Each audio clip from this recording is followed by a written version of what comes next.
How to overcome the fear of selling. It's a stranger thing, but a lot of us don't like asking for money for our time. Life has conditioned us to believe that altruism is the highest calling, and that we should be more than happy to provide our time, our work, and our creativity for free. It therefore comes extremely unnaturally when we try to sell something for cash. And that's especially true for those of us who have perhaps been providing free information via a website or a blog for years. How do you transition to the point where you're charging for your time and effort? Won't your audience turn against you? And is your product really worth that much? While giving things away for free is a nice idea, it's a pretty useless business model as it goes.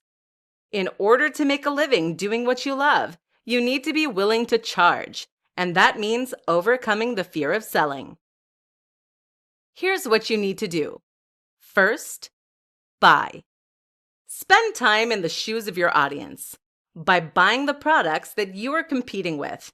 See what they are offering and see what it feels like. Do you feel like you got good value? And importantly, is this the kind of value you can offer? If the answer is yes, and if that seller is still popular, then chances are that you can charge for what you're doing too.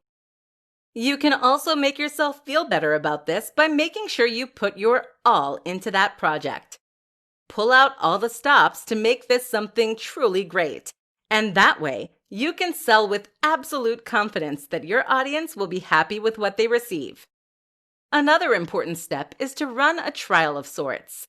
This is something that a lot of people never consider, which is a big mistake seeing as sales platforms have a habit of going wrong. If you have a product or a service and you spend months generating pre-orders, you risk a huge catastrophe if those orders aren't automatically fulfilled once your product is set to live. To make sure this doesn't happen, have a test run and try buying from yourself or getting friends and family to do so. This way, you can see that everything is running smoothly, so at least you won't need to worry about that. If you are still anxious, you can also try offering a smaller product to begin with. That might mean selling a very small report or training program for $10 instead of selling an ebook or online course for $90. This is a great way to get your feet wet and to get a feel for selling.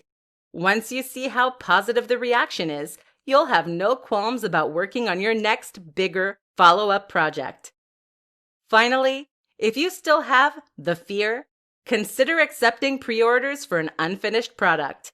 This is excellent as it forces you to build the product and try. Wait for a moment of courage, announce that you are taking pre-orders, and then go for it.